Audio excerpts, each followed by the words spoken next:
Praise the lord. Good morning. ప్రభువైన యేసుక్రీస్తు శుభనామంలో మీ అందరికీ వందనములు. ఎలా ఉన్నారండి? అందరూ బాగున్నారా?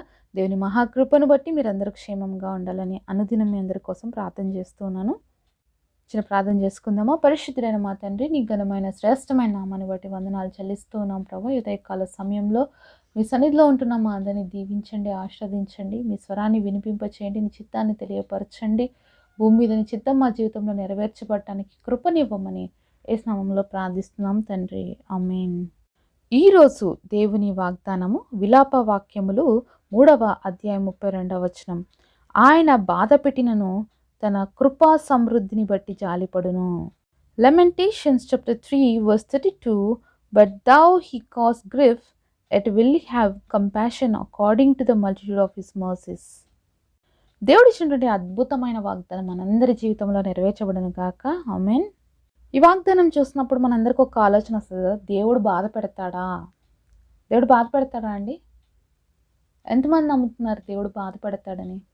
ఎందుకు దేవుడు బాధ పెడతాడు మనల్ని? ఎందుకు దేవుడు మన జీవితంలో బాధని, కష్టాలని అనుమతిస్తాడు మన జీవితంలో? అంటే ఏదో ఒకటి ఉంటుంది కదా ఆయన కారణం లేకుండా దేవుడు ఏది చేయడు కదా. ఇది మన జీవితంలో అనుమతించబడింది అంటే ఖచ్చితంగా దాని వెనకాల మన జీవితంలో ఎన్నో పాఠాలు దేవుడు నేర్పిస్తాడు. అంతేకాదు దాని వెనక మన కోసం గొప్ప ఆశీర్వాదాలు కూడా దాచిపెట్టే ఉంటాడు కదా. మీరు మీ పిల్లల్ని ఎప్పుడైనా బాధ పెట్టారా అండి?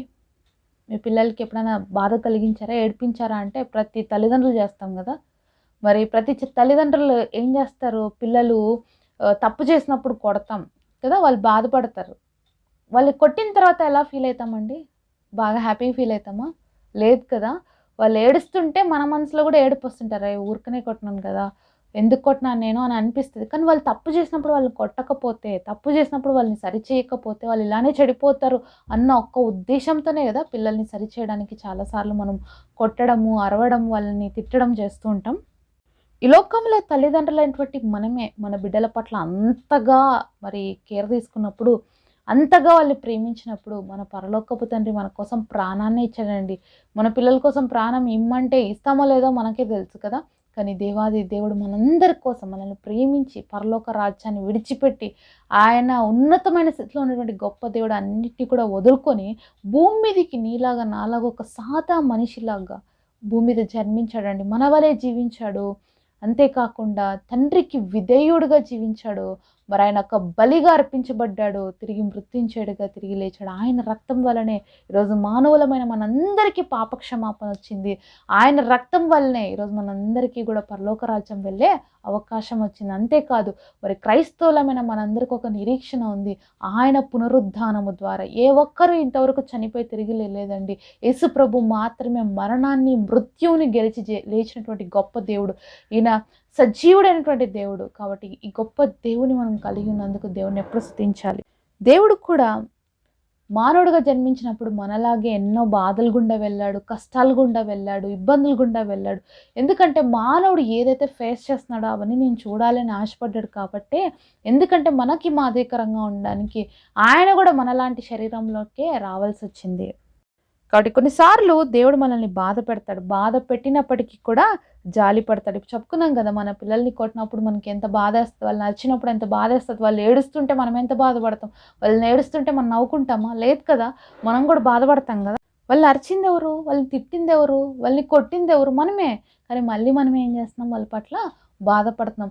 ఆ కొట్టడం వెనుక, తిట్టడం వెనుక చూసాం కదా, వాళ్ళు సరి చేయాలి అనే ఆలోచన మాత్రమే. అలాగే ఈరోజు దేవుడు కూడా మన జీవితంలో బాధను అనుమతిస్తున్నాడు అంటే అది కారణం ఏంటంటే మనల్ని సరి చేయడం కోసం. ఇంకా మన జీవితాల్లో ఎంతో వంకర మార్గాలు ఉన్నాయి. ఇంకా దేవుడికి మన జీవితంలో అవిధేయత ఉంది. సో వీటన్నిటిని సరిచేసి మనము ఆయన పిల్లలుగా ఉండడం కోసమని దేవుడు అనేక సార్లు మనల్ని శిక్షకు అనుమతిస్తాడు. దేవుడు మనల్ని శిక్షిస్తున్నాడంటే దేవుడు మనల్ని ప్రేమించడం లేదని అర్థమా? కానే కాదు కదా. శిక్షిస్తున్నాడు అంటే మనల్ని ఎంతగానో ప్రేమిస్తున్నాడు కాబట్టి మనల్ని శిక్షిస్తాడండి దేవుడు.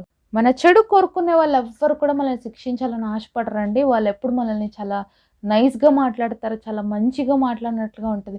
నువ్వేం చేసినా కూడా అది కరెక్టే, నువ్వు చెయ్యి అని చెప్పేలాగా ఉంటుంది. కానీ దేవుడు అలా కాదు. తప్పుల్ని సరిచేసే దేవుడు.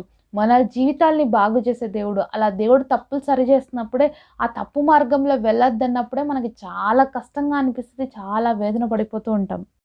కానీ మనం దేవుడికి మాత్రం లోబడినట్లయితే ఇలాంటి పరిస్థితిలో నిజంగా మన జీవితంలో ఎంతో గొప్ప ఆశీర్వాదాన్ని పొందుకుంటాం. ఒకసారి మనం 2 సమూయేలు గ్రంథము 24వ అధ్యాయము 14వ వచనం చూద్దాము. అందుకు దావీదు, నాకేమీ తోచకున్నది, గొప్ప చిక్కులలో ఉన్నాను. యెహోవా బహు వాత్సల్యం గలవాడు గనుక మనుష్యుని చేతిలో పడకుండా యెహోవా చేతిలోనే పడుదునుగాక అని గాదుతో అనెను. ఇక్కడ ఎవరు అనుకుంటున్నారు ఈ రీతిగా అంటే, దావీదు అనుకుంటున్నాడు. ఏమని అంటే, దేవుడు వాత్సల్యం కలిగిన వాడు కాబట్టి నేను ఆయన చేతిలోనే పడతాను అని చెప్తాడనమాట. ఎందుకు ఇలా మాట్లాడుతున్నాడంటే, దావీదు జనుల యొక్క లెక్కలు చూస్తాడనమాట. అయితే దేవుడికి కోపం వస్తది. 3 శిక్షలు పంపిస్తాడు గాదుతో, ప్రవక్త అయినటువంటి గాదుతో. అదేంటంటే, మొదటిది దేశం మీదకి కరువొస్తది. రెండవది శత్రువుల చేత తరంబడతావు. మూడవది తెగులొస్తది అంటే, ఈ 3 దావీదు జీవితంలో చాలా కష్టతరంగా అనిపిస్తాయి. ఎందుకంటే మొదటిది మరి మరి ఏమైతే కరువు అనేది చాలా భయంకరమైంది కాబట్టి అది వద్దనుకుంటాడు. రెండోది ఆల్రెడీ శత్రువు చేతిలో తరంబడి అలసిపోయినాడు కాబట్టి వద్దు నాయనా అనుకుంటాడు. మూడోది ఏందంటే ఇంక తెగులు కదా! దేవుడి చేతిలో పడితే మరి ఆయన కనికరం కలిగిన వాడు కాబట్టి నా పట్ల కనికరం చూపిస్తాడని దీనికి ఒప్పందం చేసుకుంటాడనమాట. మరి ఇదే 2 సమూయేలు గ్రంథము 24వ అధ్యాయము మరి 15వ వచనంలో చూస్తే, అందుకు యెహోవా ఇజ్రాయేలు మీదికి తెగులు రప్పించగా ఆ దినం ఉదయం మొదలుకొని సమాజపు కూటం వేళ వరకు అది జరుగుచుండగా, అందుచేత దాను నుండి బెయేర్షెబా వరకు 70,000 మంది మృతి నొందిరి. మరి ఎప్పుడైతే దావీదు ఈ యొక్క తెగులుకి ఓకే అని చెప్తాడో వెంటనే స్టార్ట్ అయిపోతుంది. పొద్దునుంచి సాయంత్రం లోపల మరి దాను మొదలుకొని బెయేర్షెబా వరకు ఎంతమంది చచ్చిపోయినారంట? 70,000 మంది.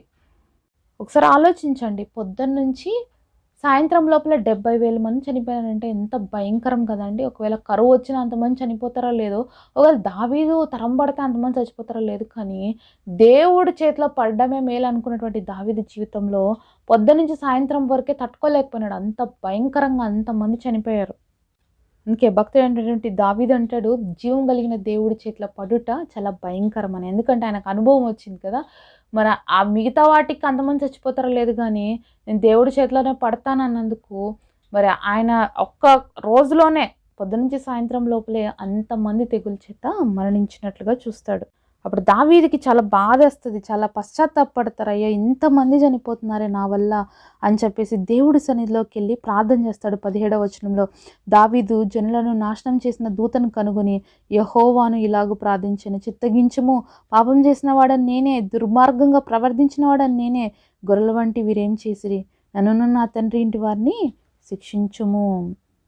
అప్పుడు దేవుడి దగ్గరకు వచ్చి ఏమని ప్రార్థన చేస్తున్నాడు తెలుసా దావీదు, అయ్యా పాపం చేసింది నేను, ప్రజలు లెక్కబెట్టింది నేను, నన్ను నువ్వు క్షమించు అని చెప్పేసి దేవుడి సన్నిధిలో ప్రార్థన చేస్తున్నాడు. నన్ను బట్టి మరి ప్రజలు శిక్షించబడకూడదు అని చెప్పి దేవుడి సన్నిధిలో మొరపెడతాడనమాట. అప్పుడు దేవాది దేవుడు కరుణము వాత్సల్యత కలిగినటువంటి దేవుడు కాబట్టి వెంటనే ఆ తెగులను ఆపేయమని చెప్పేసి దేవదూతకు ఆజ్ఞాపిస్తాడు. కాబట్టి మనుషులు అయితే ఎవరైనా ఇలా చేస్తారా అండి? కంప్లీట్‌గా నాశనం చేయాలనే ఆలోచిస్తారు. కానీ దేవుడు యొక్క ఉగ్రత అనేది కొంచెం సేపు కూడా మనం తట్టుకోలేము. ఎందుకంటే ఆయన ప్రేమ దీర్ఘకాలం ఉంటది. మనుషులైతే ఇలాంటి పరిస్థితులు చూసినప్పుడు భలే ఆనందిస్తారు కదా! జరిగింది దావీదు జీవితంలో. దావీదు ప్రజలందరూ నశించిపోతున్నారని ఒక రాజుల చేతికో, వాళ్ళ చేతికో అప్పగించబడి ఉంటే వాళ్ళు ఎంజాయ్ చేసేవాళ్ళు. కానీ దేవుడి చేతికి అప్పగించుకున్నాడు కాబట్టి కరుణా సంపన్నుడైన దేవుడు వెంటనే క్షమించాడు. ఆ యొక్క తెగుల్ని ఆపేశాడు. ఒకసారి మనం ఇదే 2 సమూయేలు గ్రంథం 24వ అధ్యాయము 1వ వచనం చూద్దాం.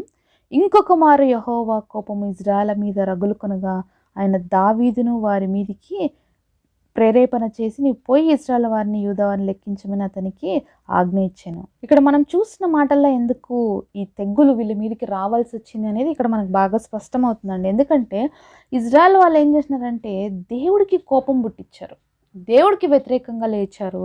కాబట్టే దేవుడు వాళ్ళకి బుద్ధి చెప్పడానికి ఇక్కడ దావీదును వాడుకున్నాడు. దావీదు ఏం చేసినాడు, లెక్క పెట్టినాడు. దేవుడు ఆ లెక్క పెట్టినందుకు కోపం వచ్చింది. సో వీళ్ళందరినీ కూడా నాశనానికి అనుమతించాడు. తప్పు చేసిన కారణాన్ని బట్టే వాళ్ళందరూ శిక్షకు కారణమైనారనే విషయం మనకి స్పష్టంగా అర్థమవుతుందండి. దేవుడు మర్మాలు చాలా గొప్పగా ఉంటాయి. మనం సరి చేయడానికి అనేక సార్లు ఆయన ఖచ్చితంగా మనల్ని శిక్షిస్తాడు. ఒకవేళ ఈరోజు ఆ శిక్షకు పాత్రలుగా ఉంటే మనం దేవుడి పిల్లలము అనే విషయాన్ని మర్చిపోకూడదు. అయితే ఆ శిక్ష అనేది మనల్ని సరిచేస్తుంది తప్ప మనకి హాని ఎప్పుడూ చేయదు. ఒకవేళ ఈ శిక్షలో నేను తట్టుకోలేకపోతున్నా, నా వల్ల అవ్వడం లేదు అని అనుకుంటే, దావీదు వలె మనం కూడా దేవుడి సన్నిధిలో పశ్చాత్తాపపడి ప్రార్థన చేసినప్పుడు తప్పకుండా దేవుడు మన పట్ల జాలి చూపిస్తాడు. ఆ యొక్క శిక్ష నుంచి మనల్ని దేవుడు తిరిగి తప్పిస్తాడు. కాబట్టి మనల్ని మనము ఆయన చేతులకి అప్పగించుకుందామా? పరిశుద్ధుడైన తండ్రి, మీరు మాట్లాడిన ప్రతి మాట కొరకు వందనాలు చెల్లిస్తున్నాం. ఇచ్చిన అద్భుతమైన వాగ్దానాన్ని మా జీవితంలో నెరవేర్చండి ప్రభు. మా జీవితాలు మేము కంప్లీట్గా నీకు సమర్పించుకుంటున్నాం. నీ చిత్తం మా జీవితాల్లో జరిగించమని యేసు నామములో ప్రార్థిస్తున్నాము తండ్రి. ఆమేన్.